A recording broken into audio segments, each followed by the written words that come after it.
أعوذ بالله من الشيطان الرجيم.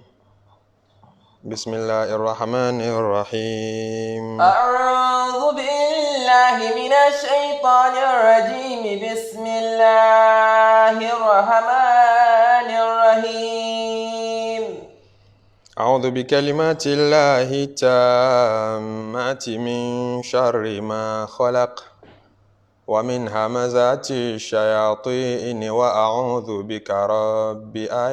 يحضرون. أعوذ بالله من الشيطان الرجيم. بسم الله الرحمن الرحيم. رب اشرح لي صدري ويسر لي أمري واحلل عقدة من لساني يفقه قولي واجعل لي وزيرا من أهلي هارون أخي اشدد به أزري وأشركه في أمري كي نسبحك كثيرا ونذكرك كثيرا إنك كنت بنا بصيرا. قال قد أوتيت سؤلك يا موسى.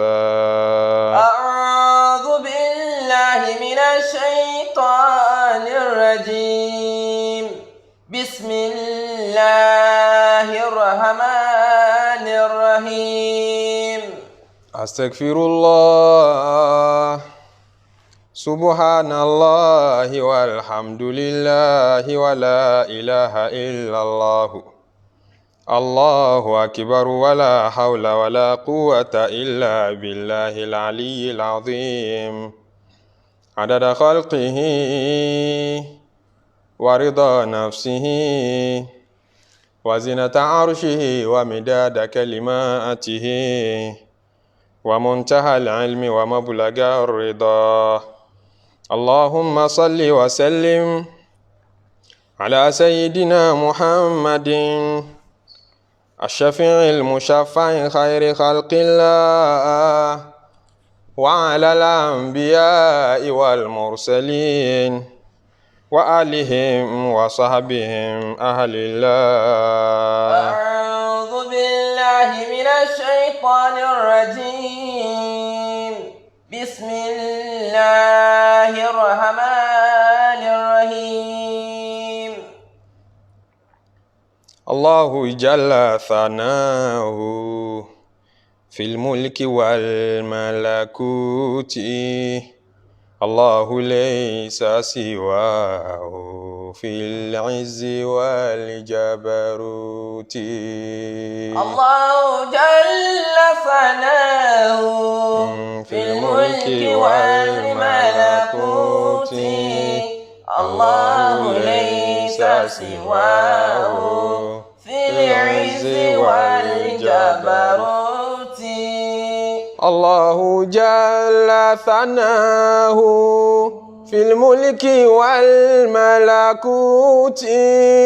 الله ليس سواه في العز والجبروت. الله جل ثناؤه في الملك والملكوت الله ليس سواه في العز والجبروت. الله جل جلاله عمن لنا منواله فهو المربي الحقيقي والخالق طورا عياله. الله جل ثناؤه في الملك والملكوت الله ليس سواه في العز والجبروت. وكل شيء إليه مصيره ومآله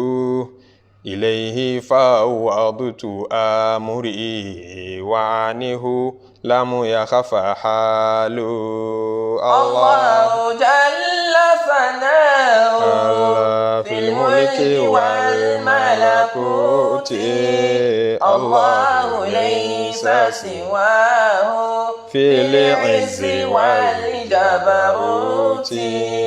ولن يخيب عابد عليه صح اتكاله ربه يا من تجلى في كل شيء كماله الله جل ثناه في الملك والملكوت الله ليس سواه في العز والجبروت ومن يمات وأحيا جلاله وجماله إليك أشكو زمانا أضاع صبري احتماله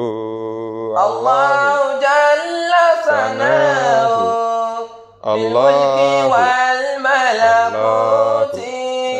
الله ليس سواه في العز والجبروت وآثخانتني جراحا أكواله وفعاله فكن معيني عليه مهما تكن أهواله الله جل ثناه في الملك والملكوت الله ليس سواه في العز والجبروت. adúpẹ́ lọ́dọ̀ Ọlọ́run, alhamdulillah, atọrọ àánú Ọlọ́run, ìkẹ́ rẹ̀ fún Ànábì Muhammadu, atọrọ bẹ́ẹ̀ fún gbogbo àwọn àfáà wa, atọrọ bẹ́ẹ̀ fáwọn òbí wa, atọrọ àánú Ọlọ́run ọba fún gbogbo alájọṣe wa, olólùfẹ́ wa, gbogbo ẹ̀yin mùsùlùmí lọ́kùnrin lóbìnrin, a kí yín káàbọ̀, a kíra wa wípé a kú àsọ̀kalẹ̀ ọdún. Abẹ́lọ́hun tó ní kí ọdún lé ọdún yìí kó sojú ẹ̀mí wa, kó jẹ́ àsọpọ̀ rẹ̀ láyé, kó jẹ́ a máa rí wọn ṣe nínú ìsìláàmù, kó jẹ́ a máa rọ́pọ̀lọpọ̀ rẹ̀ ṣe nínú ìmánì, kó sì jẹ́ a máa rázíkì àti ìfàyàbalẹ̀ àti àlàáfíà fi ṣe wọn. Ọlá títóbi Ọlọ́run àtàánú ẹ̀. Ibi tá a kéwú wa dé nínú Surat al-Rahman, abadé àyà 9 látúgbẹ̀yìn. A máa tẹ̀síwájú níbi ọ̀rọ̀ Ọlọ́run tó sọ pé wal arda wada'aha lil anam fiha fakihatun wan nakhlu dhatul akmam wal habbu dhul asfi war rayhan fabi ayyi ala'i rabbikuma tukadhiban. wal arda wada'aha الأنام فيها فاكهة والنخل ذات الأكمام والحب ذو العصف والريحان فبأي آلاء ربكما تكذبان. Nígbà t'Ọlọ́run ń bá ọ̀rọ̀ bọ̀ tí ń sọ àwọn oore tó ṣe fún wa, àwọn ẹ̀dá ènìyàn lápapọ̀, tí ń kà á lẹ́yọyọ fún wa, ó fún wa lórí al-Qur'ani, ó ti kà á sí wa lọ́rùn, ó fún wa lórí ká mọ ọ̀rọ̀ gbọ́, ká mọ àlàyé ọ̀rọ̀, ká mọ ìyàtọ̀ láàrin tó dáa àti tí ò dáa, ó ti kà á mọ́rọ̀. Ìrìn àjò oòrùn àtòṣùpá oore ló fi ṣe fún wa, torí ó ní òun bá ṣe pẹ̀lú jíjẹ múmu wa, ó ní òun bá ṣe tọ́pọ̀ pẹ̀lú àlàáfíà wa, ó ti kà á mú oore fún wa. Ó kà oore tí ń bẹ ní sánmà lápapọ̀, ó kà á fún wa lóore. Oore ká wá ṣe déédé nínú ìgbésí ayé wa, ó kà á fún wa lóore. Ó ní wal arda wada'aha lil anami, ṣe wá rí ilẹ̀, oore tí mo ṣe fẹ́yàn mi ènìyàn níbẹ̀, òun náà pọ̀. Wada'aha lil anami, mo gbé kalẹ̀ fún gbogbo ẹ̀yin aráyé tẹ́ ń gbérílẹ̀, ń pé mo ṣẹ̀rọ̀ fún yín. Huwa alladhi ja'ala al-arda dhalulan, mo ṣe ilẹ̀ ní nǹkan tí ó rọ̀ fẹ́yàn mi ènìyàn láti rìn níbẹ̀. ó ní famshu fi manakibiha ẹ máa rìn ní gbogbo òpópónà bẹ̀ wa kulu min rizqihi wa ilayhi nushur. kìí wá ṣe ìrìn nìkan nílẹ̀ wà fún, kìí ṣe ìtẹ̀mọ́lẹ̀ nìkan nílẹ̀ wà fún. kulu min rizqihi ẹ máa jẹ nínú àzìkí Ọlọ́run tí ń bẹ nínú ilẹ̀. tóró sọ níbòmíì wípé wa qaddara fiha aqwataha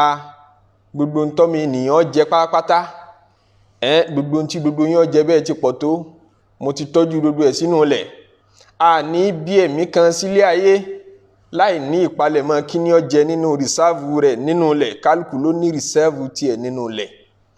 ìrẹsì tí ó dẹnu rẹ̀ ó ti wà nínú ilẹ̀. èyí tí ò ní kàn ẹ́ lẹ́nu tó gbé sínú ilé, inú ilẹ̀ náà ní tí ń wá. gbogbo jíjẹ múmu wa inú ilẹ̀ lọ́lọ́run ti ní kí gbogbo ẹ̀ máa ṣẹ wá. inú ilẹ̀ náà máa déédéé produce ẹ̀ bí èṣe pé òjò ń rọ̀, sánmọ̀ ń rọ̀ jù,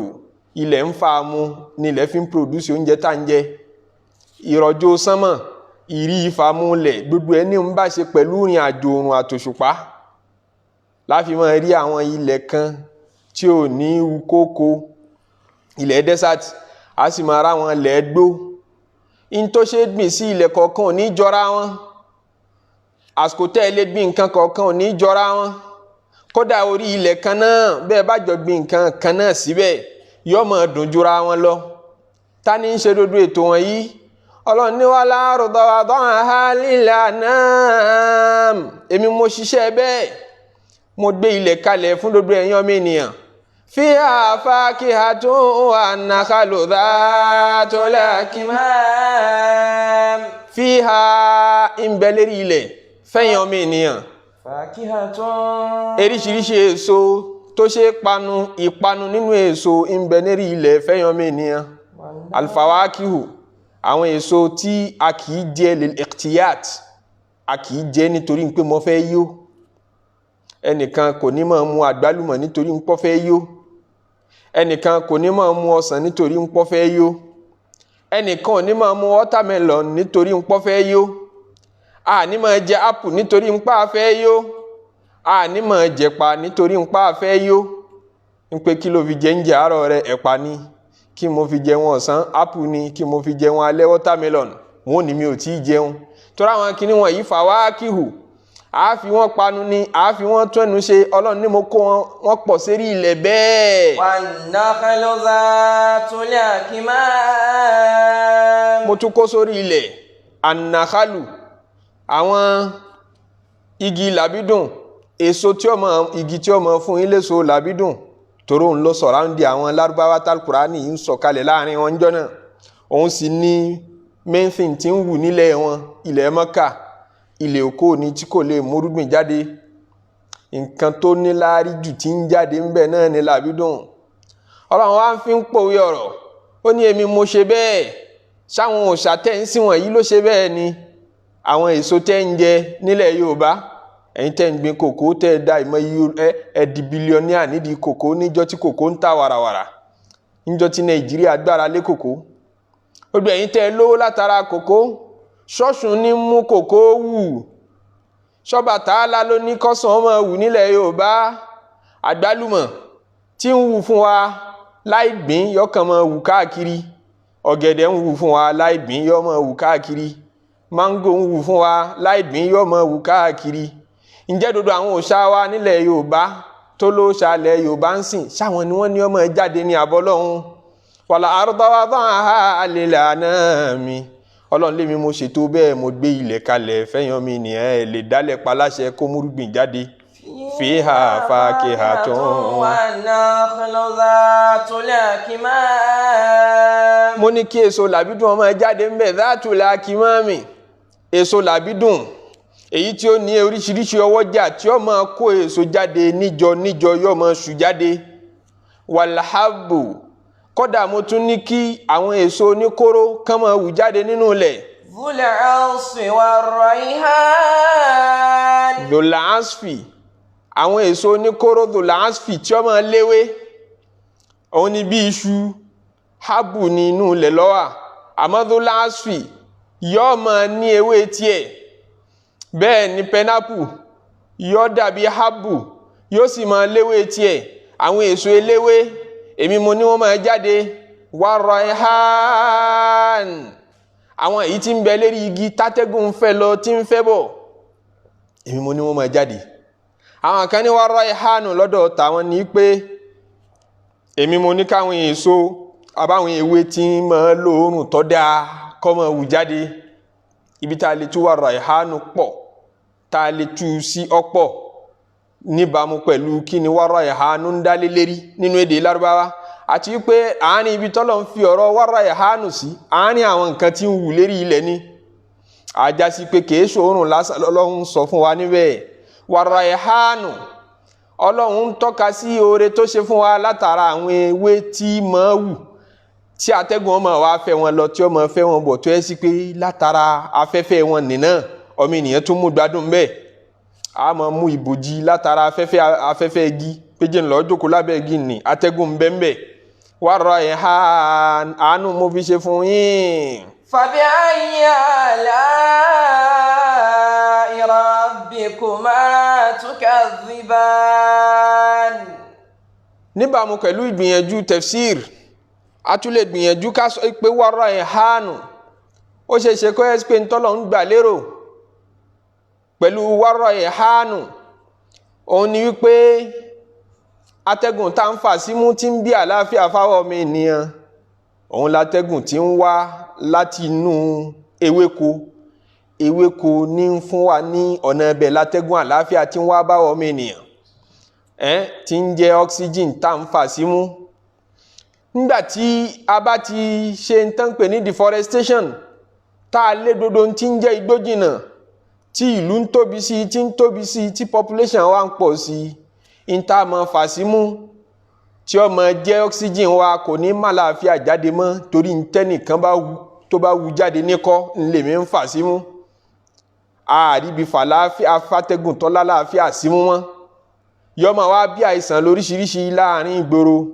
láfi nídìí ká máa gbin koríko ká máa gbin flowers sí sọ̀ráńdìsì wa làwọn tán ń bẹ lóko fi sábà lálàáfíà wọ́n rí nǹkan àlàáfíà fà símú ju ará àgboro lọ a lè sọ pé wa raihan atẹ́gùn àlàáfíà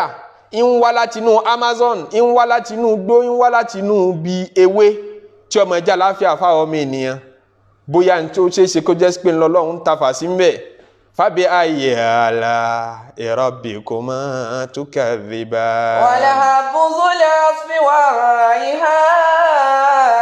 fabi ayyi ala'i rabbikuma tukadhiban. Tábà wá kíyèsí àwọn àyàtà kàyẹ́rì pé ń sọ̀rọ̀ nípa irúgbìn nǹkan ọ̀gbìn àtòrè tọ́lọ́run tara rẹ̀ ṣe fún wa látàbára bẹ̀ á tún mọ́ gbọ́ yé wípé Olúwa Ọba àlékè ọlá ń ṣe wá lójú kòkòrò síbi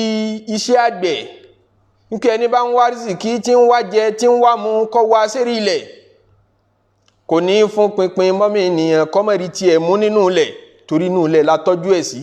wa qaddara fiha aqwataha oúnjẹ rẹ̀ tó ń wá káàkiri àṣeyọrí rẹ̀ tó ń wá káàkiri inú ilẹ̀ náà la fi sí Yorùbá ní inú ìgbẹ́ lówó wà èyí ṣe tí gbogbo agúnrí kúrò níbi agriculture èyí ṣe tá agúnrí kúrò níbi farming èyí tí gbogbo wa náà mọ̀ wípé a lè ṣayé láìkọ̀ jẹun a lè ṣayé láìkọ̀ mu tá a bá wá pàtì tí gbogbo wa fẹ́ ṣiṣẹ́ ọ́fíìsì tá a fẹ́ fún táìmù ọ̀rùn tá a fi ń tán pè ní agriculture ilẹ̀ lápapọ̀ tí gbogbo wa ń sáré lọ sídìí epo pé wọ́n lè po ní dowó nísìn bí Nàìjíríà ti ṣe láti ìgbà tá a ti discover epo àfintínjẹ́ agriculture lẹ̀ kòkó àmójútó mọ́ àtàwọn nǹkan mìíràn ọ̀dọ̀ wa ní Malaysia ti wá mọ́ palm oil níjọ́ tí Malaysia wá mú lọ́dọ̀ Nàìjíríà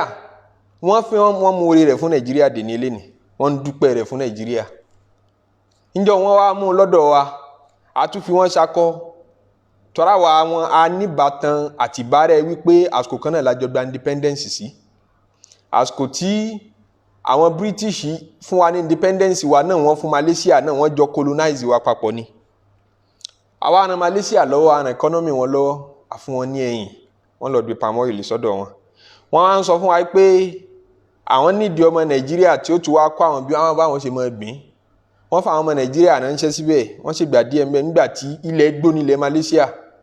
kìjikìji gbó gidi òjò dúdú gbà. Nígbà tí nǹkan burúkú bẹ̀rẹ̀ sí ní máa jẹ wọ́n lọ́wọ́, àwọn ọmọ Nàìjíríà tún fi wọ́n sakọ́ ń pé àráyè aburú yẹn ti pọ̀jù, ẹ̀yin ẹ wá kọ́ lọ́dọ̀ wa ń bí. Wọ́n á wá Nàìjíríà, wọ́n wá kọ́ bí wọ́n ti gbìn ẹ̀yìn, ó dé pupa fún wọn. Malaysia wà nínú àwọn àgbàlú tí ń produce palm oil lénìí. Látẹ̀ bá ti sọ̀kalẹ̀ ní capital wọn Kuala Lumpur, tẹ́ fi wọnú ìgboro láti airport wọn, ọ̀tún àtòsì gbogbo tẹ́mọ̀ rí tó yẹ kó jẹ́ gbó tí ò wúlò, wọ́n gbìn palm oil sí gbogbo ẹ̀ ní. Palm tree ni wọ́n gbìn sọ́tún náà gbìn sósì jẹ́ ìtumọ̀ káwọn lè mójútó nǹkan ṣe. Bẹ́ẹ̀ bá gbé rìn àjò láti Èkó tẹ̀ ń lọ Ìbàdàn, ẹ kàn mọ́ rí gbó lọ́tún, ẹ mọ́ rí gbó lọ́sì. Kí wọ́n fi gbó yìí ṣe igbó lásán, kò sẹ́ni tí ń utilize ẹ̀ fún ìlú agriculture. Bá ṣe ń waste resources ní Nàìjíríà, ebi sì ń pa wá, ara sì ní wá, a sì ní ń tá a lè sọdówó, a ní ń tá a lè sọdó oúnjẹ, àwa ń kígbe. Ṣé mọ̀ pé igbe ọ̀dẹ̀ nìyẹn, igbe ẹni tí ò ní làákàyè pé owó tó fi jẹun bẹ lọ́wọ́ rẹ, kí ní ń fẹ́ kún dìndìnrín. Ẹkún dìndìnrín lẹ́kún tẹ́ni tó lówó lọ́wọ́ ń sun, tẹ́bi sì ń pa, ó ní ń tó lè sọdówó. Ọlọ́run ní wal arda wada'aha lil anami, ti gbélẹ̀ fún yín náà, mo ti fi ń tẹ́ jẹ síbẹ̀. Ó wá kù sọ́wọ́ yín bó lẹ ṣe mọ bá ṣe manage resources sí.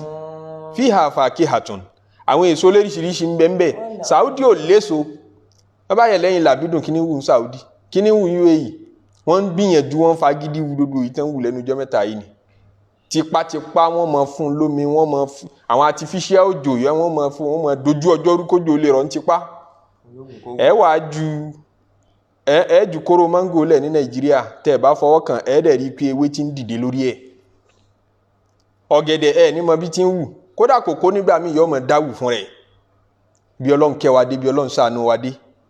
Àwọn ń sunkún ẹ̀, bá ṣe wá ń sunkún ẹ̀ tó, ẹ mọ̀ wá jẹ banana tó fresh ní Saudi, ẹ mọ̀ jẹ nílẹ̀ yìí, ní UAE, ẹ mọ̀ jẹ láwọn ilẹ̀ tí ẹ pé lẹ̀ desert ni wọ́n ní Qatar.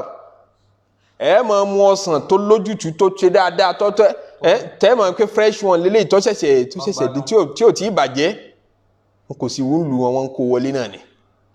Bó làwọn náà ṣe lè gbìyànjú, Qur'an ń encourage wa láti lo resources ilẹ̀. Annabi sallallahu alayhi wa sallam ó ní ma min muslimin yazra'u zar'an, gbogbo èyíkéyìí mùsùlùmí lọ́kùnrin lóbìnrin tó bá gbin irúgbìn kan sílẹ̀, fayakulu minhu tayrun,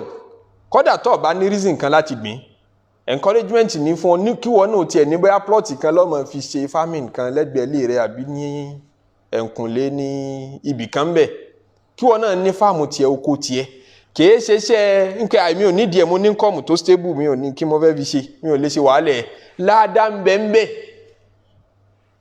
Ọ̀dọ́ mi, kódà kó o ṣe fún commercial purpose, ládàá ń bẹ ń bẹ. Kó o ṣe gan kọ́ mọ́ ní purpose kan, kó o kàn ṣe, kó o kàn gbìn nǹkan ọ̀gbìn lásán, ládàá ń bẹ ń bẹ. Ànábì ní ma min muslimin, gbogbo mùsùlùmí yazra'u zar'an, tó bá gbin irúgbìn kan, fayakulu minhu tayrun, tó bá jẹ́wé wọ́n ti ń pè àwọn ewé tí ń bẹ ń bẹ àtàwọn èso tí ń bẹ ń bẹ, lẹ́yẹ kan wá mẹ́nubà lọ́wọ́ jẹ́ ń bẹ. Aw insanun, abẹ́nìkan ní eré kọjá lọ ní ó ti rẹ̀ lọ́ba sinmi sábẹ́ igi kachu, lọ́ba kachu ń bẹ ń bẹ, ọba lẹ̀ lóko, ọba jẹ ẹyọ kan ń bẹ. Aw bahimatun, abẹ́ranko náà wọ́n dà kọjá ni wọ́n jẹun lérí kókó rẹ̀, náà jẹun nínú fáàmù rẹ̀, illa kana lahu bihi sadaqa. Anabi sallallahu alaihi wasallam ni wọ́n kọ́ ládàá ipò ṣe sàárà lẹ̀ fún. Jíjẹ tán jẹ tí Ọlọ́run o, kò tí Ọlọ́run o, ó wà nínú iṣẹ́ ládàá rẹ̀. Ẹ wo bí Islam ṣe encourage tí wọ́n ń pè ní agriculture. Ń pè ká mọ gbìn nǹkan, ká mọ àti agriculture ká sin ẹran, àti agriculture ká mọ gbìn irúgbìn. Islam encourage ẹ̀ púpọ̀, nítorí òun ni life wa depend lérí. Ó lágbára dé pé Ànábì sallallahu alaihi wasallam ní in qamati sa'a, tí ayé bá pa, tán bá láyé fẹ́ parẹ́, wa biyadika àbí wa biyadi ahadikum fasilatun fa in istata'a alla yaquma hatta yagrisaha falyagrisha. Ànábì sallallahu alaihi wasallam ní tán bá láyé fẹ́ parẹ́, tí wọ́n náà ti rí kó ti fẹ́ parẹ́ báyìí, tó bá ní nǹkan rúgbìn tó lè gbìn, tó àwọn pé kí ló kù tá a ṣe, wọ́n láyé ti fẹ́ parẹ́, tó bá ní ó bá ká nǹkan rúgbìn kan mọ́ lọ́wọ́ tó lè sáré gbìn, falyaf'al gbìyànjú kó gbìn ẹ̀rí nǹkan ayé fẹ́ parẹ́ irúgbìn ló wà kù lọ́wọ́ rẹ̀ wọ́n ní ànábì ni ó máa sáré lọ gbìn nǹkan sallallahu alaihi wasallam nítorí pé tẹ́ ẹ bá gbìn lókun ìgbà tátẹ́gùn bá ń fẹ́ lọ tí ń bá ń fẹ́ bọ̀ àkọ́kọ́ àwọn ewé tẹ́ ẹ gbìn yẹn àwọn ewé kò yẹn ń dákọ Ọlọ́run ọba ni ìwọ tó wá gbìn wọn náà ó nípinnu ládàwọn àbó ní nípin bẹ́ẹ̀ Islam ṣe encourage wa láti mọ kò sẹ́nìkan tí ẹ̀ṣẹ̀ sọ fún àwọn mùsùlùmí lè ní pé deforestation kó bá climate wa ń fa climate change à ń láti mọ gbin igi à ń láti mọ gbin ewé Islam ti sọ yẹn fáwọn tẹ́lẹ̀ ó ní kódà báyé fẹ́ parẹ́ sáré lọ gbin nǹkan bó sì jẹ́ ẹyẹ lásán lọ jẹ níbi èso tó gbìn ìyẹn náà tún jẹ́ṣẹ́ ládá tí ó tún mọ̀ dé bá kódà wọ́n ní tá a bá fayé lẹ̀ tán Ànábì sallallahu alaihi wasallam ní tá a bá fayé lẹ̀ tán nínú àwọn sàárà sàdákà járíà tí máa lọ bókù lẹ́yìn tán bá ti pàwọ́ iṣẹ́ rẹ̀ dé ń pé ó ti kú ó ti fayé lẹ̀ wọ́n rìkọ́dù ẹ̀ṣẹ̀ fún wọn wọ́n rìkọ́dù ládá fún wọn àwọn kọ̀ọ̀kan náà ládá tó mọ̀ rìkọ́dù fún òun ni ewé àti egbò tó bá fi ilẹ̀ sáyé tí ń bá ń gbèrú aw shajaratin gharasaha bó ṣe wà nù hadith nù àbí igi kan tó gbìn láyé táwọn èèyàn ń jàǹfààní ẹ̀ kò ṣe dandan kó jẹ́ sí pé ọwá ń ta ọwá ń rówó ń bẹ̀ kódà bó gbìn kan gbìn fọ̀fọ́n ní ọmọ reason tó fi gbìn igi tó fi ilẹ̀ láyé òun náà lókùn tàtàtẹ́gùn bá ń fẹ́ lọ tí ń bá ń fẹ́ bọ̀ àbẹ́sọ̀ kan ń jábọ́ ń bẹ̀ táwọn èèyàn ń jẹ àbíbòjì rẹ̀ làwọn èèyàn fi ń ṣàǹfààní lókùn ìgbà tó bá ṣẹ́kù ládàá rẹ̀ ó máa wá bá ọ nínú sàárì so eléyìí kọjá kíjọba Nàìjíríà máa pè wá sí di ká padà sí di agriculture Islam gangan fún wa pè wá síbẹ̀ Anabi sallallahu alayhi wa sallam sì kọ̀ fún wa ká máa gégi unnecessarily nkẹ́kẹ́ kan rígi kan kẹ́kẹ́ máa gé ẹ̀rí pé bí yóò gégi Nàìjíríà nísìnyí tó bá fẹ́ tẹ̀ lófin ó gbọ́dọ̀ gba ìyọ̀ǹda ìjọba tó bá fẹ́ tẹ̀ lófin ni a bá fẹ́ tẹ̀ lófin a gbọ́dọ̀ gba ìyọ̀ǹda ìjọba pé tọ̀ tí mo lè gé àwọn gì torí gítẹ́ fẹ́ gé bóyá 20-30 years ló lò kó tó débi tó wù déhùn tẹ́ bá gé ńjọ́wò lẹ fẹ́ gbìn míì tóun náà lágbára ìbò sì ṣe rí yẹn tó bó ṣe ra mọ́ òun náà ó ní tóun náà dì mú nínú ilẹ̀ tẹ́ bá ti ń gégi ẹ̀ ń pèpè fún erosion ẹ̀ ń pèpè fún kílẹ̀ mọ́ dà yín láàmú ilẹ̀ lè mọ́ fàyà mọ́ yín lẹ́sẹ̀ so pàtàkì ká mọ́ gbìn nǹkan nu Ọlọ́run al-arda wada'aha lil-anam èmi mo gbé ilẹ̀ fún yín فيها فاكهة والنخل ذات الأكمام ولها بذور العصف والريحان فبأي آلاء ربكما تكذبان Ọlọ́run wá ní فبأي آلاء ربكما تكذبان èwo nínú oore mi Ọlọ́run ọba lẹ fẹ́ pè nírọ́ àwọn oore tí mo kà tí mo wá sọ kalẹ̀ sí oore jíjẹ mímu oore torílẹ̀ oore pọ̀ nínú ilẹ̀ púpọ̀ àwọn èèyàn ọmọ náà ní làwọn tí níjọba wá fi ní láti dìde sọ̀rọ̀ farming àti agriculture lápapọ̀ kán dìde sí dáadáa jù báyìí lọ kí àwọn individual náà dìde sí tíjọba ò bá dìde sí àwọn èèyàn pọ̀ tó ní capital business tọrọ ọrùn kálukú fẹ́ kọ́ ilé mọ́ fi rent àbí ọ̀kọ̀ọ̀kọ̀ business kálukú máa ń ṣe kálukú fẹ́ kọ́lé epo kálukú fẹ́ dolówó gidi eré ìkọjá business pé mo kàn fẹ́ rówó ń bẹ̀ ó tún máa rí ládàá ń bẹ̀ ó tún máa wúlò fọ́mọlàkejì nígbà tán bá ń rí jẹ látara rẹ̀ Sayyidina Ali radiyallahu ta'ala anhu wọ́n nígbà tí ń bẹ ní gómìnà nígbà tí ń bẹ ní khalifa ó wá yan wálí gómìnà kan sí ìlú Misra ń pé kó máa bá wọn mójútó Egypt ṣe mọ̀ pé Egypt ní Naharu Nile River Nile ló gbà kọjá ní ń sọ̀kalẹ̀ sí Egypt depend lé lérí látọdún tó ti pẹ́ fún agriculture wọn dẹni eléni náà nínú tí Egypt gbójúlé tó tóbi jù láyé agriculture ni ẹni tá a bá wá yàn lálámójútó ìlú Egypt gbọdọ̀ jẹ́ni tó mòye tó nílàákàyè nípa bó láti gbìn bó láti kéré oko Ali ibn Abi Talib kọlọmbà ayọ́nu sí wa kọ lẹ́tà sí ń sọ fún gọ́vnà rẹ̀ pé watafaqad amra al-kharaji ma yuslihu ahlahu mo fẹ́ kó lámójútó kó sì lákòólé kan pẹ̀lú amra al-kharaji àwọn nǹkan tí ń jáde nínú ilẹ̀ àwọn èso ilẹ̀ àti gbogbo tẹ́ ń kó nínú èrè ń bẹ̀ ma yuslihu ahlahu kí ni àwọn tán jẹ́ àgbẹ̀ kí ni wọ́n ń fẹ́ ṣètìgbà àwọn tí ìjọba wa Nàìjíríà ti lè ṣeré o Sayyidina Ali ti ṣerú ẹ̀ látàìmọye ọdún ẹ mójútó àwọn àgbẹ̀ ń tán bá ń fẹ́ dìmáàndì wọn ẹ dá wọn lóhùn tó tágbẹ̀ bá lóhùn daṣẹ́ lẹ̀ tágbẹ̀ bá kọ̀mpléènì ibi dé nìtúmọ̀ ẹ̀ tá bá ń sọ̀rọ̀ food security tí gbogbo ayé ń sọ lénìí àbí gbogbo ayé kọ́ ní discuss ọ̀rọ̀ food security gbogbo ayé pátápátá ní rí food security gẹ́gẹ́ bí matter táwọn gbọdọ̀ fún ní concern bàbá yìí Biden ń bẹ ní Saudi mọ̀ bó ti kúrò mẹ́ẹ̀ẹ́dúró jẹ́ ẹ̀ta àná ó sì wà ní Saudi nínú tíjọba Saudi kọ́kọ́ gbé sí iwájú ń pa àwọn fẹ́ discuss náà lọ́rọ̀ food security odò ìjọba tó ní làákàyè lágbàáyé ò tán máa ń tán ṣe nísìn ọ̀rọ̀ food security nínú priorities wọn ló wà nítorí pé tẹ́ ẹ̀ bá ní tẹ́ ẹ fẹ́ jẹ tẹ́ ẹ̀ ní tó sufficient fún yín láti jẹ ẹ̀ tí ì di dáwọ́là ẹ̀ tí ì lè dá dúró nìtúmọ̀ ẹ̀ tó ogun bá ṣẹlẹ̀ àbí conflict wà láàrin yín àti ìlú kan tí ń supply yín ní nǹkan kan Nàìjíríà ń kó rẹ̀ sí wọlé láti Thailand ó ti reduce nísìn nígbà tí àwa náà ti ní local production tiwa ẹ wá imagine kí nǹkan kan wá ṣẹlẹ̀ kó jẹ́ gbẹ́mi sí omi òtó láàrin Nàìjíríà táwọn neighboring countries wa àbí láti Nàìjíríà táwọn ìlú kan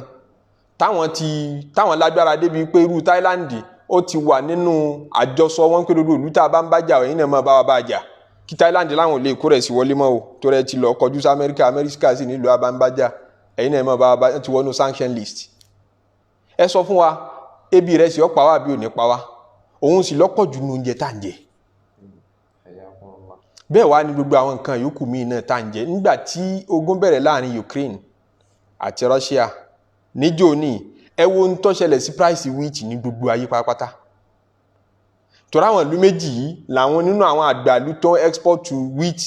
tán supply ayé ni wọ́n wà nǹkan pè ń food security nù nítorí pé nígbà tí wàhálà bá délẹ̀ àbí tí nǹkan kan bá dún pínpín láàrin ìlú kan sí ìlú kan tó béèrè fún kẹ́ ti bọ́dà àbí kí ìlú tí ń supply yín ó ti bọ́dà fún yín bó lè bí ò ṣe nípa yín food security nù availability oúnjẹ Islam ti adverse ẹ̀ látọdún tó ti pẹ́ pẹ̀lú ipò encourage wa lórí agriculture tí Nàìjíríà bá fẹ́ kọjọ́ wájú wọ́n dánmọ́rán nípa jíjẹ nípa mímu káyé heavily rely lórí ìlú mi mọ́ àfi ká gbájúmọ́ agriculture Sayyidina Ali wa ń sọ fún gómìnà rẹ̀ pé mójútó àwọn àgbẹ̀ ń tán bá ń fẹ́ dá wọn lóhùn o fa inna fi salahihi wa salahihim salahan liman siwahum nítorí pé kẹ́ẹ̀tẹ́ àwọn àgbẹ̀ lọ́rùn kẹ́ẹ̀tẹ́ ìtànpè ní agriculture fún rẹ̀ kí gbogbo ẹ̀ kó máa smooth kó máa ṣe dáadáa kẹ́ maintain ẹ̀ lọ́nà tó dáa níbẹ̀ náà nílùú ó ti dáa níbẹ̀ náà ní gbogbo ọmọ ìlú ó ti rí dùnnú wala salaha liman siwahum illa bihim kò sí bọ́mọ ìlú ṣe lè fẹ́ gbáyé gbádùn kò sí bá a ṣe lè fẹ́ bá a ṣe lè rí gbádùn àti ìrọ̀rùn tára bá ní àwọn àgbẹ̀ àbí táwọn àgbẹ̀ ò bá rí ṣẹ́ṣe li'anna an-nasa kullahum 'iyalun 'ala al-kharaji wa ahlihi torí gbogbo yẹn ló dìpẹ́ndì lérí táwọn àgbẹ̀ ń ṣe gbogbo yẹn ló dìpẹ́ndì lérí àwọn àgbẹ̀ waliyakun nadharuka fi imarati al-ard tàbá ń sọ̀rọ̀ wípé kẹ́ mójútó ntinja agriculture kìí ṣe ń tẹ̀ ń rí ń bẹ̀ ní kẹ́ mójútó dàbí imaratul ard ilẹ̀ tí ń produce nkankan tẹ́ fi ń gbin nkan ní kẹ́ mójútó jù Bayelsa àtàwọn ilẹ̀ Ìgbò tá a ti ń répo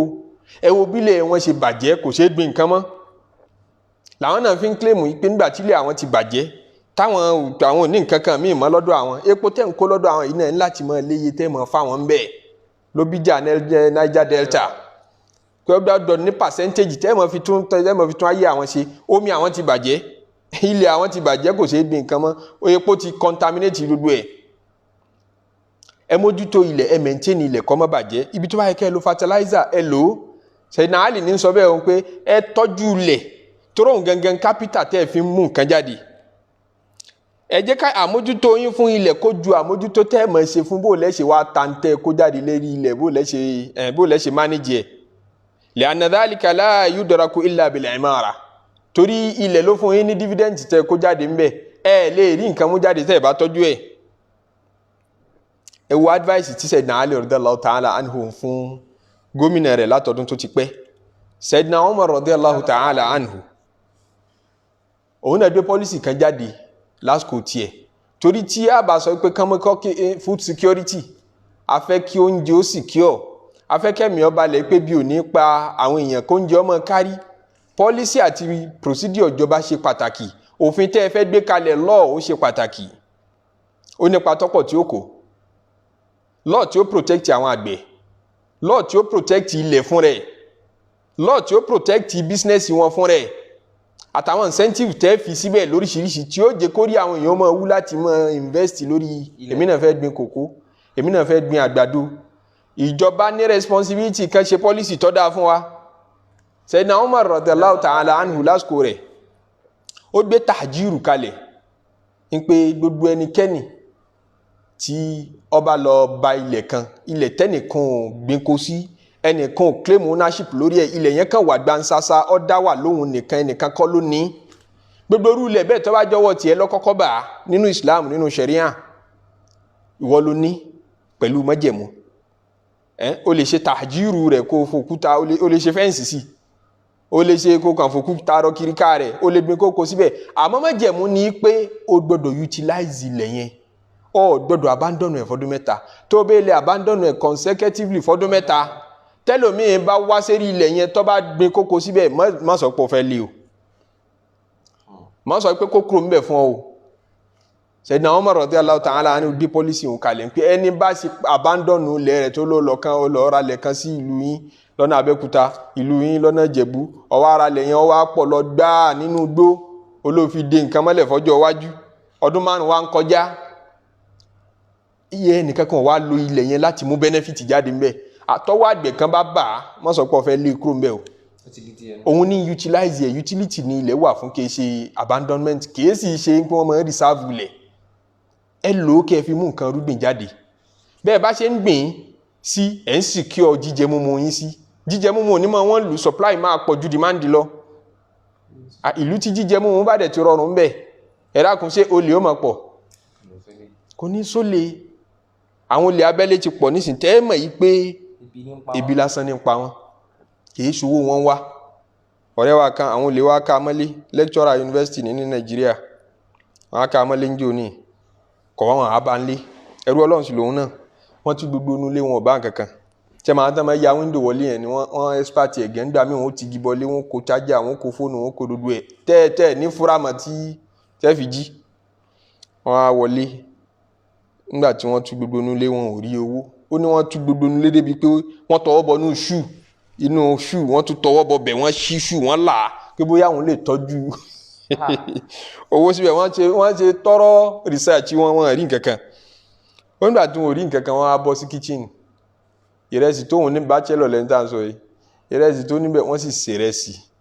wọ́n sì jẹun, wọ́n sì yó, wọ́n sì lọ. Òun wá délé, lòun wá bá àpẹẹrẹ pé wọ́n ti tú gbogbo inú ilé òun, wọ́n ya nẹ́ẹ̀tì wọlé ni. Òun wá wo kitchen lórí pé àwọn ọ̀dáná kó wọn tó kúrò nílé. Wọ́n ṣe ráìsì, wọ́n jẹ, wọ́n lọ. Kí ni túmọ̀ ẹ̀? Ebi ń pa wọ́n. Láti lè secure oúnjẹ, food security, availability oúnjẹ ṣe pàtàkì. Kí ni ó wá bí availability oúnjẹ? Encourage àwọn èèyàn kan invest, agriculture ṣe pàtàkì. Policy tí ó bá máa yé àwọn àgbẹ̀ rọrùn àti tí ó jẹ́ kí gbogbo wa náà fẹ́ ṣiṣẹ́ àgbẹ̀, kíjọba ojú ó rọ̀ wá lọ́rùn. Àwọn tó bá yẹ kí ẹ fún ní fertilizers bẹ́ẹ̀ ṣe ń distribute ẹ má fojú ṣáájú síbẹ̀. Ló lè jẹ́ ká yọ rọrùn. Ànábì Yusuf alayhi salatu wassalam já lọ bí ìtàn rẹ̀ bó ṣe manage resources ìlú Egypt nígbà tó dásìkò tiẹ̀. Ọba lálàá, ọba tí ń jọba ìlú Egypt nígbà náà, ó lálàá ń pé òun lálàá àwọn màálù tó gbẹ 7, wọ́n wá ń gbé màálù tó sanra mi. Aláyẹn wá tójú ṣù kò yé, wọ́n ń wẹ́ni tí ó bá tú àlà. Ànábì Yusuf alayhi salatu wassalam mú bá tú àlà pé qala tazra'una 7 sinina da'ba. Tẹ́ ẹ bá fẹ́ ní food security, àyàtọ̀ sọ̀rọ̀ food security lọ́nà tó clear jù nínú Qur'an nínú. Pé food security tẹ́ ẹ bá fẹ́ ké ebi burúkú tí ó gbẹ̀mí yín, tí ó gbẹ̀mí ọmọ yín, tẹ́ ẹ bá fẹ́ kó pa yín láìpẹ́ ọjọ́, tazra'una 7 sinina da'ba. Ẹni láti gbin nǹkan oko fún ọdún 7 kárakára, àtòru àtọ̀sánlẹ̀ mọ̀ fi ṣiṣẹ́ oko. Fama hasattum fazara'u fi sunbulihi illa qalilan. Fama hasattum, gbogbo tẹ́ ẹ bá rí lóko, gbogbo èrè tẹ́ ẹ bá rí ń bẹ̀, ẹ má fi gbogbo ẹnu jẹ o. Ẹ̀kọ́ mi ní fún gbogbo ìjọba ayé tán ń ṣiṣẹ́, gbogbo policy makers, gbogbo ẹ̀yin enablers tẹ́ ń ṣiṣẹ́ ẹ̀ regulate ìlú tẹ́ ń ṣiṣẹ́ lérí food security pé kébi ọmọ pa wá ẹ yé jàjẹ fẹnunulẹ̀ ẹ yé ṣe israf ẹ yé jẹ́ kí wastage ọmọ pọ̀ nípasẹ̀ ntí ń jẹ́ resources ilẹ̀ fadharuhu fi sumbulihi gbogbo nǹkan tẹ́ ẹ bá rí lérí ilẹ̀ ẹ tọ́jú ẹ̀ illa qalilan mimma ta'kulun àyàfà àwọn díẹ̀ tẹ́ kọ́kọ́ máa jẹ láwọn ọdún tẹ́ ń roko yìí ná ẹni pé ọdún méje tẹ́ fi roko tẹ́ máa fi accumulate gbogbo àwọn kinní wọ̀nyí tẹ́ máa fi kó wọn jọ ẹ má jẹ àjẹfẹnunulẹ̀ ẹ má ṣọ́ra jẹ ẹ má ṣọ́ra lò fáwọn píríọ̀dù yẹn ثم يأتي من بعد ذلك سبع شداد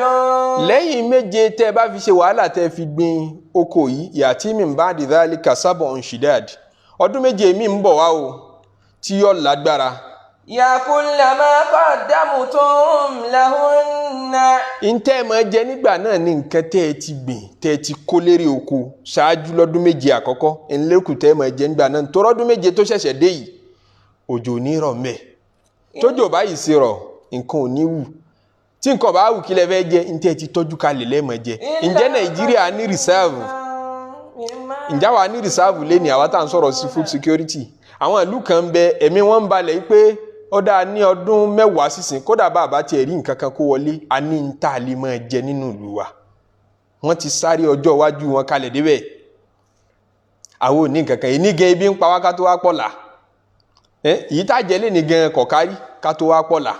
Ànábì Yusuf alayhi salatu wasalam gẹ́gẹ́ bí mínísítà agriculture ni wọ́n ń sọ fún wọn nímọ̀ràn pé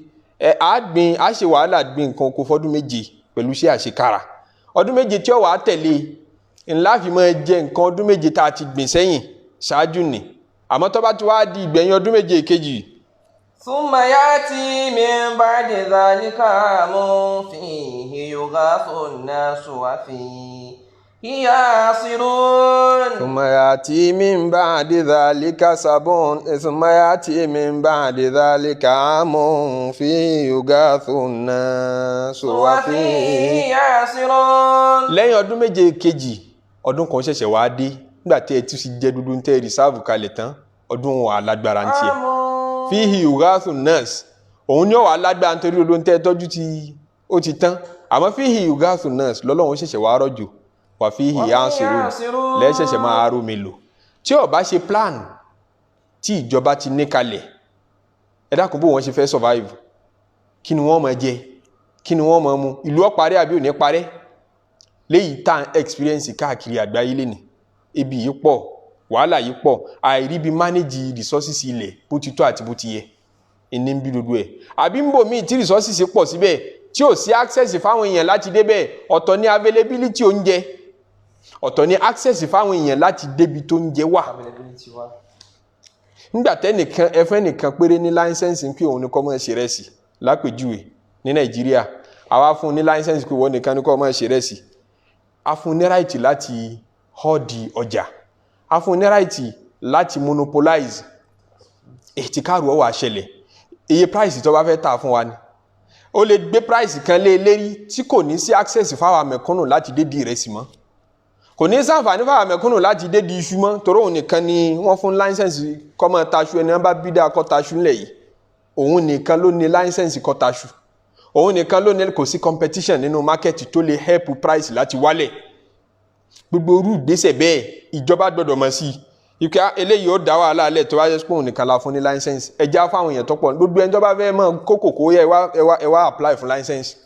gbogbo ẹni tó bá fẹ́ mọ̀ gbin kòkó gbogbo ẹni tó bá fẹ́ mọ̀ gbin ọkà bàbà gbogbo ẹni tó bá fẹ́ mọ̀ gbin àti bẹ́ẹ̀ lọ Islam wa gbógun ihtikar ó gbógun ti ihtikar Ànábì ní man ihtakara ala nnasi ta'amahum fahuwa khati gbogbo ẹnikẹ́ni tó bá họ́ di táwọn èèyàn máa jẹ oúnjẹ àwọn èèyàn tó wá dé mọ́lé tó fẹ́ kí price rẹ̀ ọ wọ́n sí dáadáa nǹkan máa rà ní 500 naira ó wá make sure pé kò sí ń ta mọ́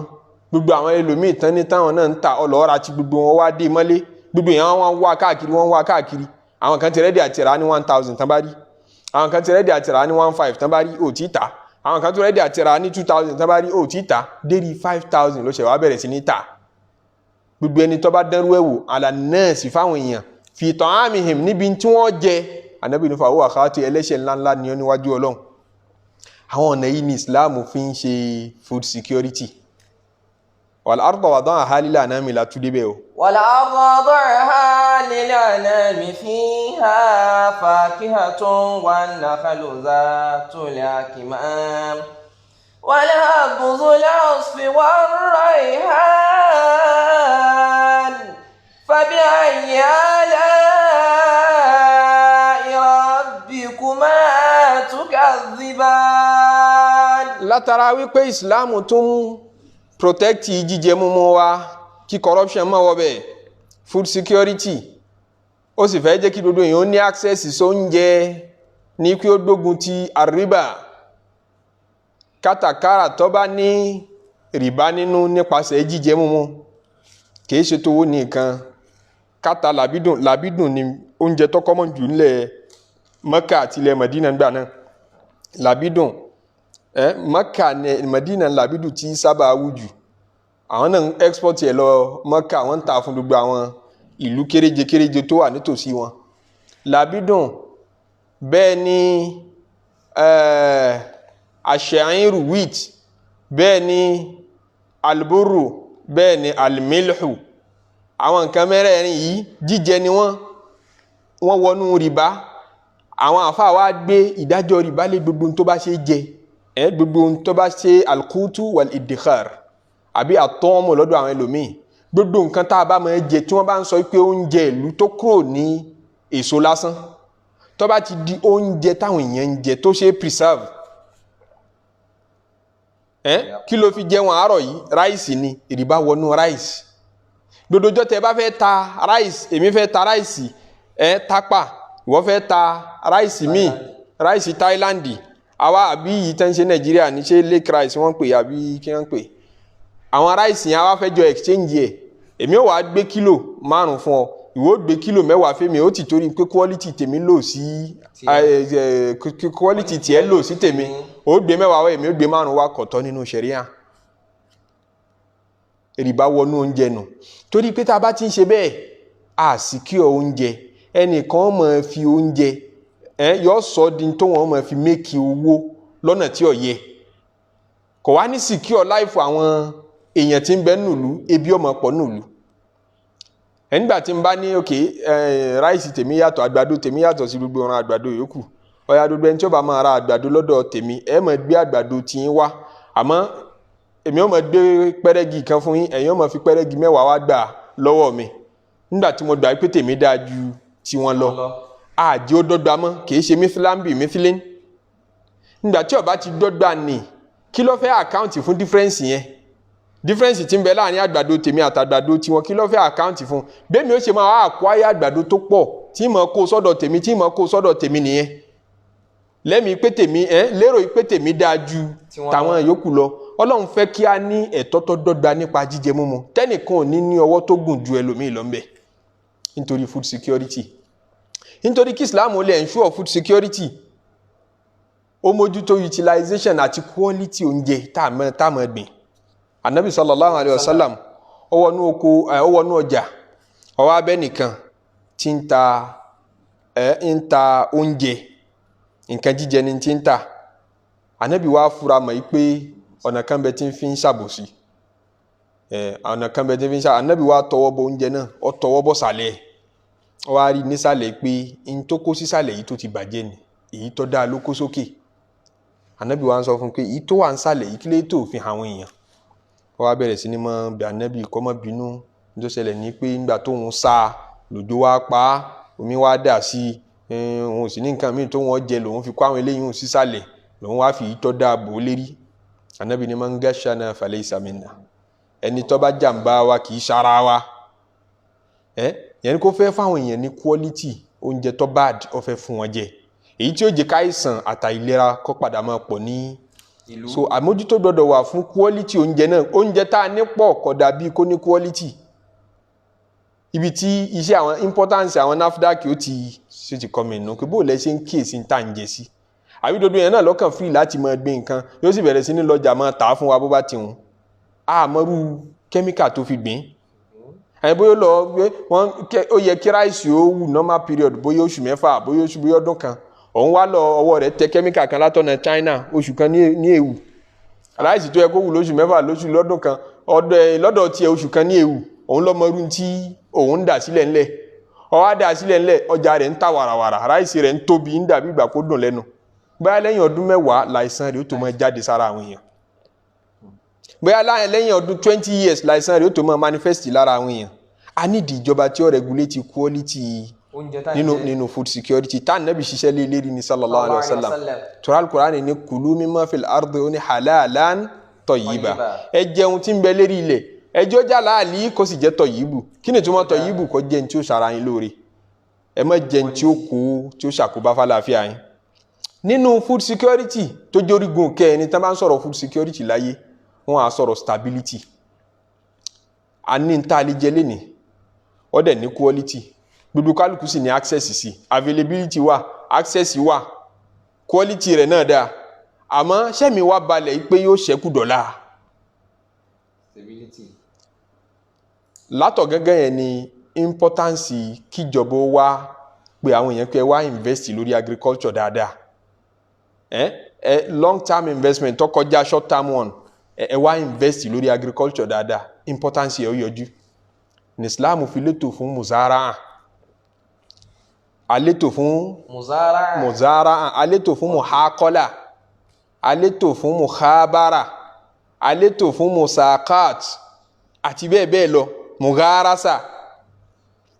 àgbẹ̀ tí ò lówó lọ́wọ́ tí wọ́n ń ṣe kàṣà kò bá sí omi kókó mi ó tóbi jù báyìí lọ àmọ́ láti ra lẹ̀kùn ilẹ̀ láti ra àwọn machineries tó yẹ kí n lò gbogbo ẹ̀ mara wọn bẹ́ẹ̀ agbára rẹ̀ ọ̀ka ó yẹ kí ìjọba létò bí ó ṣe máa fọ́ǹdì wọn ọ̀dà tẹ́yìn ọ̀bá lè fọ́ǹdì wọn ẹ create platform kan fáwọn individual nínú ìlú láti mọ̀ àwọn èèyàn pọ̀ tán ní capital lọ́wọ́ tí wọ́n mọ business táwọn ó ṣe ó tiẹ̀ tó Nàìjíríà tó wà ní diaspora Nàìjíríà tó wà níta àsábà máa wá business wo lòun lè ṣe Nàìjíríà tó secure kíjọba gbé platform kan kalẹ̀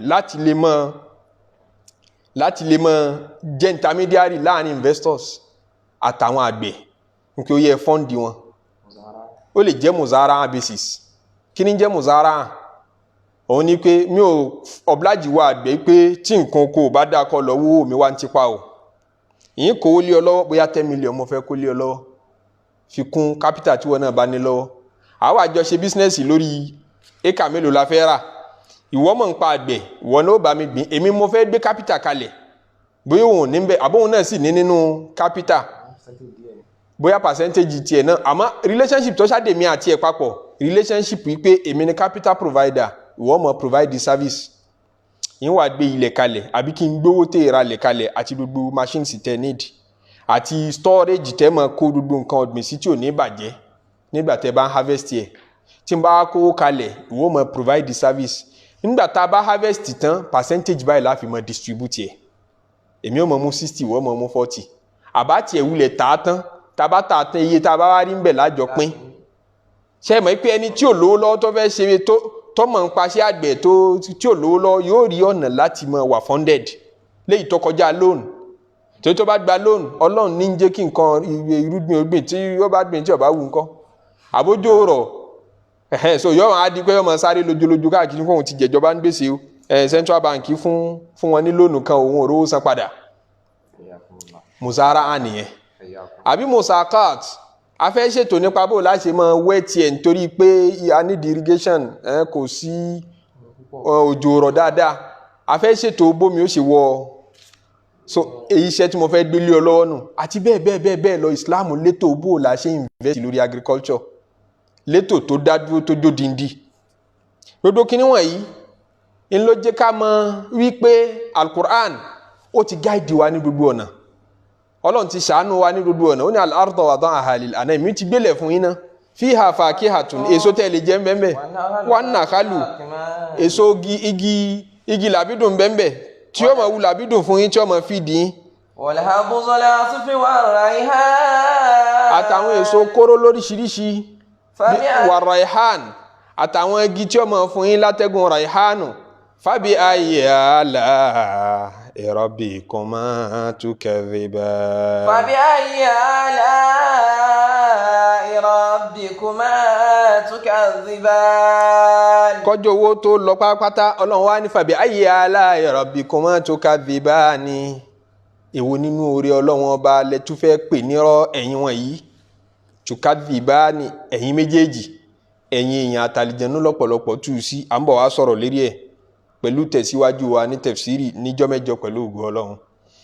ọlọ́run dájú ọ̀rọ̀ kọ wá pé ẹ̀yin méjèèjì ṣé èèyàn àtàlìjẹ̀nú ni sọ́kùnrin àtobìnrin ni èyí tá a bá padà tú sí mbẹ̀. àmọ́ èwo nínú oore mi ọlọ́run ọba lẹ tún fẹ́ deny kí lẹ tún fẹ́ kí n ṣe fún yín tí n tí ì ṣe fún yín nìtúmọ̀ ẹ̀. àbí ayyi ala'i rabbikuma tukadhiban. oore tí mo ṣe fún yín sí ọ̀pọ̀ tó ṣé oore tọ́lọ̀ ń ṣe nínú ìgbésí ayé rẹ̀ sí ọ̀pọ̀ tó sí ó yẹ kó dúpẹ́. táwọn alágbárí lágbàáyé àwọn economist bá ń sọ kí ni nǹkan tó lè affect àbí tó lè ṣàkóbá fún food security wọ́n mọ̀ sọ̀rọ̀ bí ogun conflict ìlú ògbọ́ra wọn yé mọ́ ó fa kí bóyá bìkan lẹ̀ tí ń gbé ọjà kan wọlé lẹ̀ tí ń gbé oúnjẹ kan wọlé ẹ̀ẹ́rí gbé wọlé mọ́ ẹ̀ẹ́rí ń tó ṣẹlẹ̀ sí price rice nígbà tá a rí kó wọlé mọ́ láti Kútọ́nù yìí táwọn yẹn mọ́ smuggle wọlé ẹ̀wọ̀n tó ṣẹlẹ̀ sí price rice wọ́n fọ́ sí wa pé ká máa ra local production gbogbo nǹkan mọ̀ dojúrú tí conflict bá ń ṣẹlẹ̀ àbí tẹ́ bá gbé policy tuntun dé àbí climate change weather tí ń ràn yín lọ́wọ́ láti máa gbé nǹkan kọ̀ọ̀kan yàtọ̀ síra wọn. ibi tí irú àwọn kòkó ti lè wù àwọn ilẹ̀ Yorùbá kò lè wù nílẹ̀ Haúsá dàbí alára nítorí wípé kòkó nídìí ibi tí degree temperature ọbẹ̀ ọba máa kọjá 30 bí weather wá sì sábà máa rí nílẹ̀ Yorùbá láti 25 sí 30 ni so àwọn ibi tó fìtì kòkó nìyẹn ilẹ̀ gbó ilẹ̀ tí bá mọ́ tí èyí bá gbóná jù tí humidity bẹ́ẹ̀ tó wà reasonable. àmọ́ tá a bá ń sọ̀rọ̀ tomato òun nídìí gbígbóná so ilẹ̀ Haúsá help temperature wọn ọ̀ràn rú nǹkan bẹ́ẹ̀ lọ́wọ́ so tí climate bá wá ń change tójú ọjọ́ ń dàrú tírú rẹ̀ dẹ̀ ti ń wáyé gan nísìnyí tí gbogbo àwọn èèyàn ń kéde climate change lágbàáyé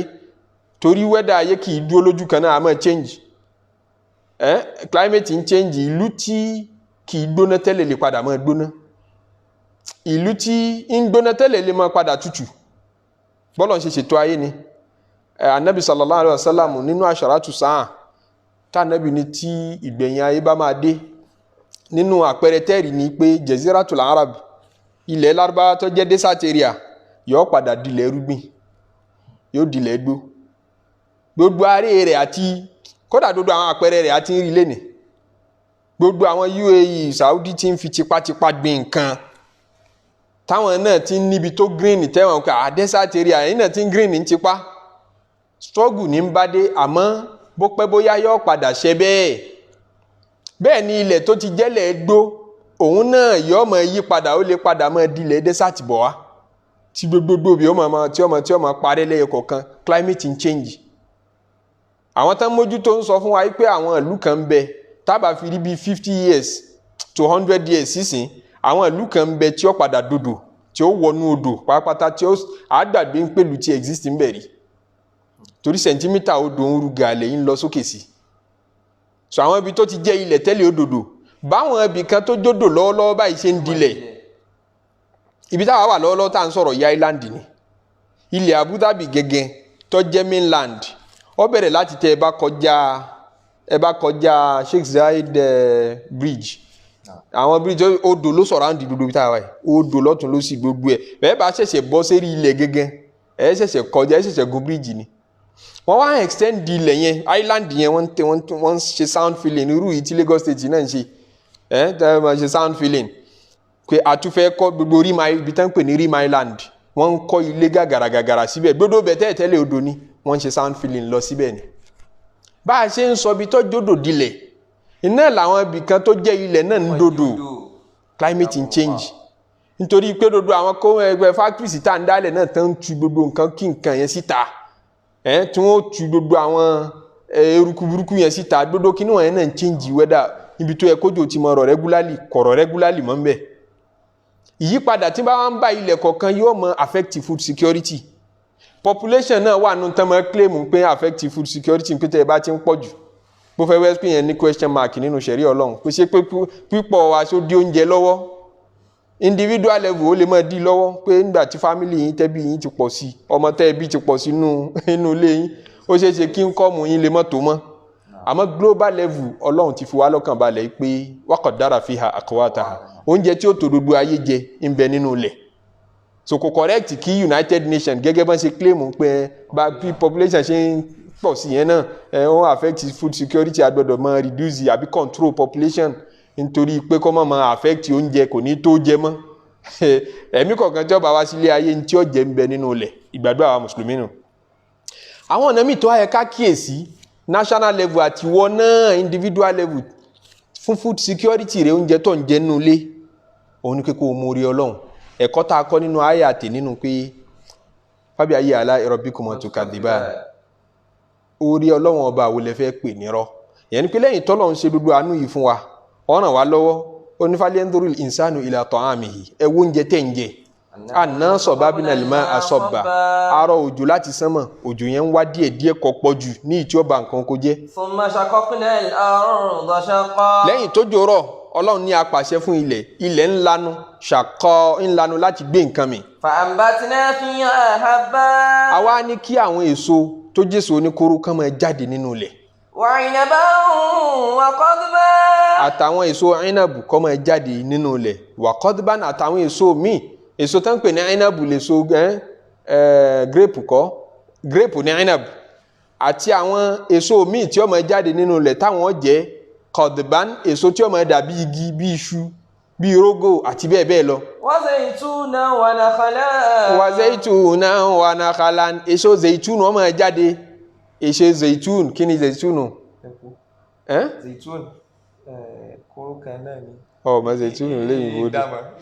lárúbá rẹ̀ zaitun dúdú tá a máa jẹ wọ́n ṣe pé olive ni zaitun ó máa jáde láti inú ilẹ̀ ń sara láǹfààní. wa nakhalan igi làbídùn náà máa jáde. ìkọ̀ gúlìbà àtàwọn igi àwọn igbó tó tóbi tẹ́ẹ̀mọ̀ eréṣiríṣi èso ń bẹ.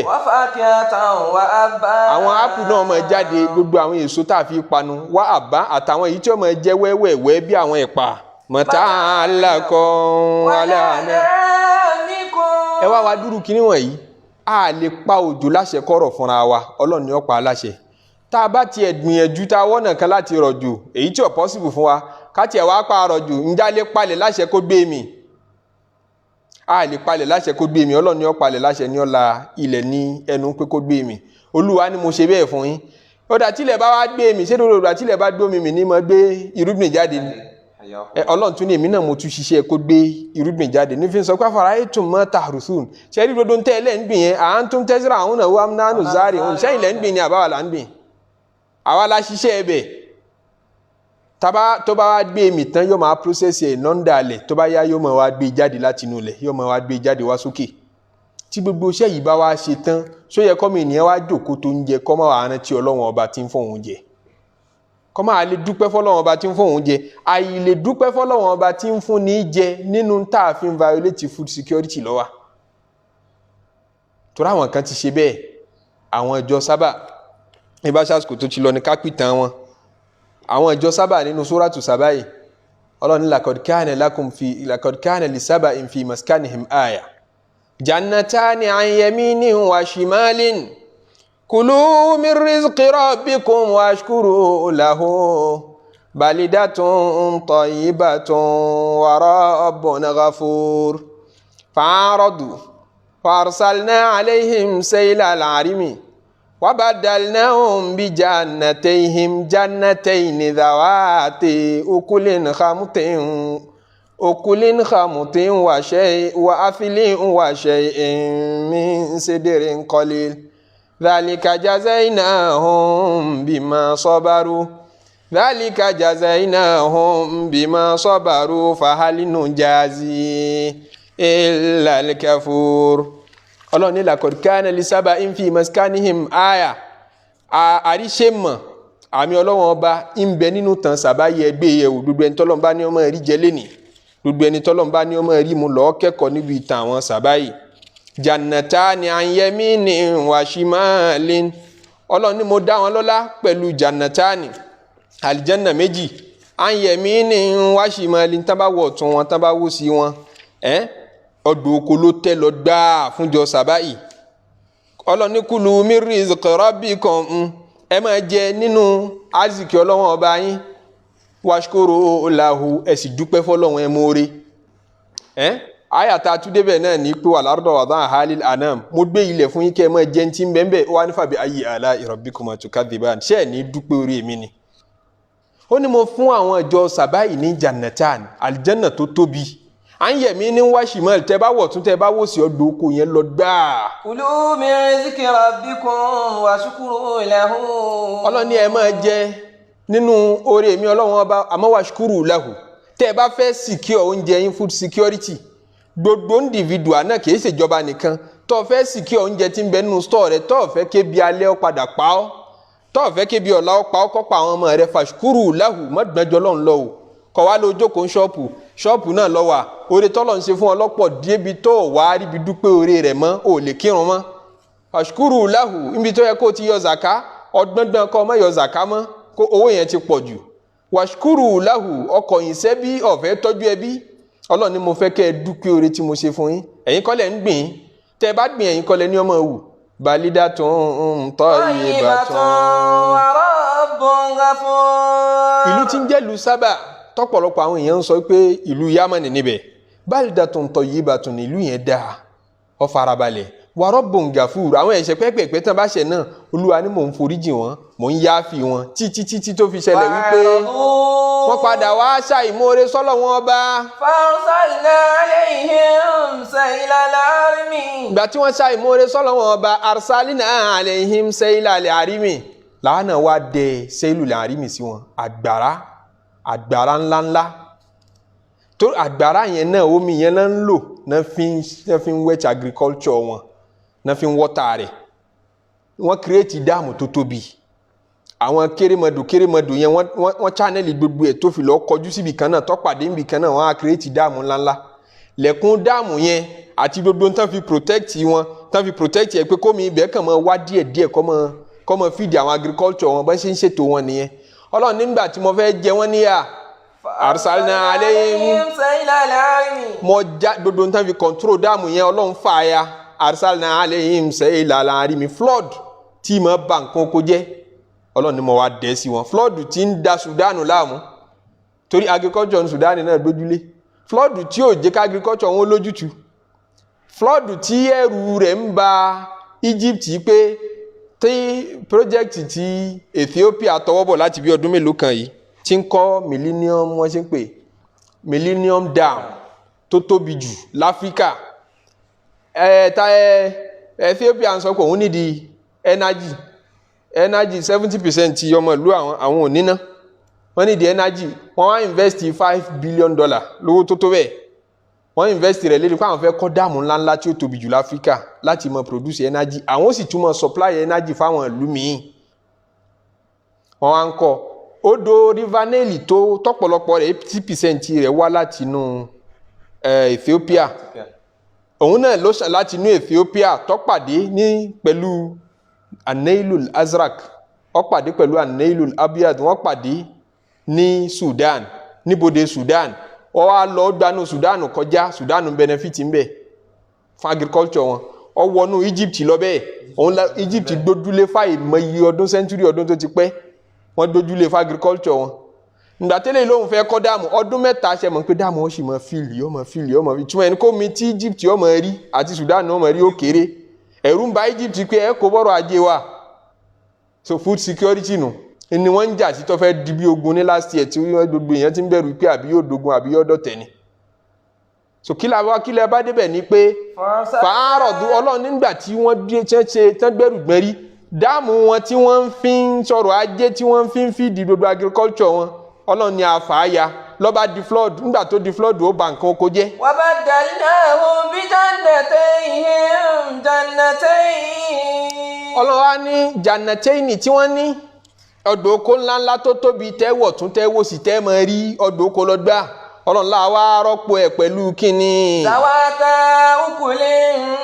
khamutin. àwọn igi tẹ́ bá ń bẹ̀ àwọn igi tí ó ṣàǹfààní ni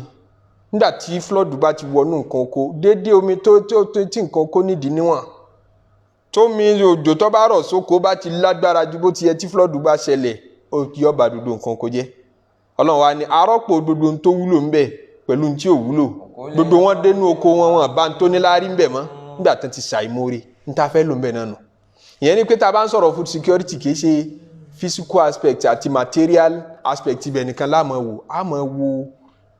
imani aspect ibẹ̀ náà. ẹni tí bá ń rí jẹ lẹ́ni tó bá fẹ́ rí jẹ dọdún alẹ́ tó bá fẹ́ secure oúnjẹ jíjẹ rẹ àfi kó mórí fọ́lọ́run ọba. nínú tá a fi máa secure jíjẹ múmu náà ni zaka. Ọlọ́run ní wa atu haqqahu yawma hasadihi wala tusrifu innahu la yuhibbul musrifin. gbogbo ọjọ́ tẹ́ bá ń kéré oko nke akéré nǹkan oko alẹ́ ní ẹ yọ zaka rẹ̀ tẹ́ bá yọ zaka rẹ̀ food security lẹ́ ń gbá lójú. ẹni tó ti rí jẹ lè padà dá láì rí jẹ nígbà tẹ́ bá ti gbọ́n jura yín lọ. àti pé kò wá sí bá a ṣe lè secure oúnjẹ tó kò sí bá a ṣe lè gbà ipá secure food tó a sì tún expose sádánwó Ọlọ́run ọba tó ní wala nabluwannakum bi shay'in minal khawfi wal ju'i wa naqsin minal amwali wal anfusi wath thamarati wa bashiris sabirin. yín máa dán yín wò pẹ̀lú ìpé nǹkan oko yín ò ní máa pójú owó ńgbà míì mọ́ ńgbà míì ẹ̀ ní rójú owó ẹ̀ ní rójú èrè nígbà míì ń tẹ́ expect láti rí jẹ ebi ọmọ pa yín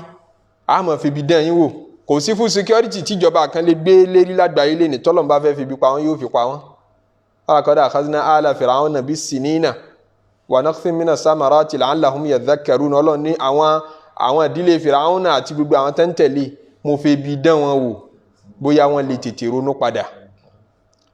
orí Ọlọ́run ọba ní ká máa rí jẹ orí Ọlọ́run ọba ní ká gbé nǹkan sílẹ̀ kó máa wù. tá a bá fẹ́ kó orí wọn pẹ́ tá a bá fẹ́ kó dọjú alẹ́ fashkuru lahu àfi ká dúpẹ́ fún un toró ní fabi ayyi ala'i rabbikuma tukadhiban. gbogbo àwọn orí wọ̀nyí tọ́lọ̀ ń ṣe fún wa ṣe ní moore ni ṣe fẹ́ pè ní ẹrọ ṣe fẹ́ dìnnà yẹn ni ó dá sẹ́yìn lè ṣe fúnra yín ni. Ọlọ́run ṣe àfiwá sínú àwọn ẹrú tí ó moore. ọlá títóbi Ọlọ́run ọlá àánú Ọlọ́run yìí tá a kà yí Ọlọ́run jó wúlò fún wa o fi tàn mọ́lẹ̀ rí sáyé wa o ọlá àánú Ọlọ́run ọlá àjọ kan ṣoṣo Ọlọ́run la ilaha illallah la ilaha illallah la ilaha illallah Muhammadu ya Rasulallah. La ilaha illallah la ilaha la ilaha illallah Muhammadu ya Rasulallah. ọba tó ní irun gbàrún wa ọba tó ní zakat ọba tó ní Ramadan gbàwẹ̀ wa ọba tó ní Àràfá torí gbogbo ohun tó bá ṣe òun ni ó ṣe gbogbo ohun tó bá ṣe kò má ní ṣe.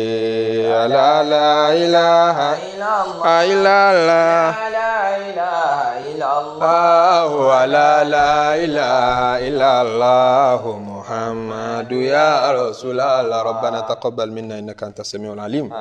وتب علينا يا مولانا إنك أنت التواب الرحيم وأهدنا وفقنا إلى الحق وإلى الطريق المستقيم. سبحان ربك رب العزة عما يصفون وسلام على المرسلين والحمد لله رب العالمين.